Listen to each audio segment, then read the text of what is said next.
Ukraine ने रविवार को कम से कम 34 ड्रोन के साथ मॉस्को पर हमला किया है। यह हमला 2022 में युद्ध की शुरुआत के बाद सबसे बड़ा ड्रोन हमला है। इस वजह से रूस को शहर के 3 प्रमुख हवाई अड्डों से उड़ानों को डाइवर्ट करना पड़ा और कम से कम एक व्यक्ति घायल हो गया। रक्षा मंत्रालय ने कहा कि रूसी हवाई सुरक्षा ने रविवार को 3 घंटे में पश्चिमी रूस के अन्य क्षेत्रों में 36 अन्य ड्रोनों को नष्ट कर दिया। रूसी संघीय क्षेत्र में ड्रोन का उपयोग करके आतंकवादी हमले को अंजाम देने के कीव शासन के प्रयास को विफल कर दिया गया। मॉस्को और इसके आसपास का क्षेत्र कम से कम 21 मिलियन लोगों की आबादी के साथ इस्तांबुल के यूरोप के सबसे बड़े महानगरीय क्षेत्रों में से एक है। यूक्रेन ने कहा कि रूस ने अपनी ओर से रातों रात रिकॉर्ड 145 ड्रोन लॉन्च किए। कीव ने कहा कि उसकी हवाई सुरक्षा ने उनमें से 62 को मार गिराया। यूक्रेन ने यह भी कहा कि उसने रूस के ब्रांस्क क्षेत्र में एक शस्त्रागार पर हमला किया, जिसमें बताया गया कि क्षेत्र में 14 ड्रोन गिराए गए थे। रूसी टेलीग्राम चैनलों पर पोस्ट किए गए असत्यापित वीडियो में ड्रोन को आसमान में घूमते हुए दिखाया गया है।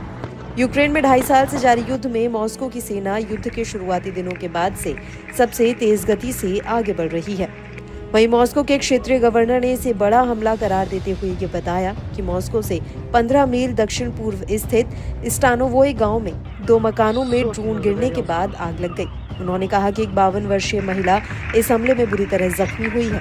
उन्होंने बताया कि महिला के चेहरे छर्रों से घायल हो गए। इसके अलावा गर्दन और हाथ भी जल गए हैं। महिला को आईसीयू में दाखिल कराया गया है। इसी कड़ी में कुछ समय बाद मॉस्को के शेरमेतयोव अंतर्राष्ट्रीय हवाई अड्डे समेत सभी 3 हवाई अड्डों ने बाद में अपने संचालन को फिर से शुरू कर दिया। यूक्रेनी अधिकारियों ने बताया कि रूस ने दक्षिणी ओडेसा क्षेत्र पर रात भर हमला किया, जिसमें कम से कम 2 लोग घायल हुए और इमारतों को नुकसान पहुंचा। ओडेसा क्षेत्र में यूक्रेन की राज्य इमरजेंसी सर्विसेज ने अपने सोशल मीडिया अकाउंट पर भी कहा कि दुश्मन ने एक बार फिर हमारे क्षेत्र पर बड़ा हमला किया है। उन्होंने बताया कि कारों और संपत्तियों के साथ गैराज में आग लग गई।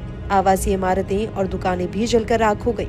जेलेंस्की ने कहा कि रूस ने इस हफ्ते 800 से अधिक गाइडेड एरियल बम, लगभग 600 स्ट्राइक ड्रोन और लगभग 20 मिसाइलों का इस्तेमाल किया है।